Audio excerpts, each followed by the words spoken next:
দেশত ইন্ধন খণ্ডত এক বৃহৎ পৰিৱৰ্তন দিশে আগবাঢ়িছে কেন্দ্ৰীয় চৰকাৰ।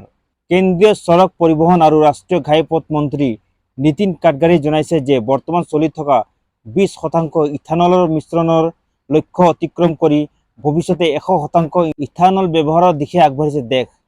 মন্ত্ৰী গাডকাৰীয়ে কয় যে ইতিমধ্যে 100% ইথানলৰ চলিত কৰা বাহনৰ বাবে নিয়ম কানুন চূড়ান্ত কৰা হৈছে। মাৰুতি সুজুকি 100% ইথানল সামঞ্জস্যপূৰ্ণ ৱাগনাৰ মুকলি কৰা হৈছে আৰু আন কেইবাটাও গাড়ী নিৰ্মাতা প্ৰতিষ্ঠানেও একে বাহন বজাৰত আনিবলৈ সাজু হৈছে। তেওঁৰ মতে ইথানল পেট্ৰলৰ এক বিকল্প হিচাপে গঢ় লৈ উঠিব আৰু ইয়াৰ জৰিয়তে দেশৰ ইন্ধন আমদানিৰ ওপৰত নিৰ্ভৰশীলতা হ্ৰাস পাব। অৰ্থনীতি, কৃষি আৰু শক্তি খণ্ডত নতুন সম্ভাৱনা সৃষ্টি কৰিব পৰা এই পদক্ষেপে দেশৰ ইন্ধন নীতিত এক নতুন অধ্যায় সূচনা কৰিব বুলি আশা প্ৰকাশ কৰা হৈছে। আপোনালোকে চাই আছে DP+। পুনৰ এনেধৰণৰ বাতৰি পাবলৈ আপোনালোকে চেনেলটো ছাবস্ক্ৰাইব কৰি ৰাখিব। ধন্যবাদ।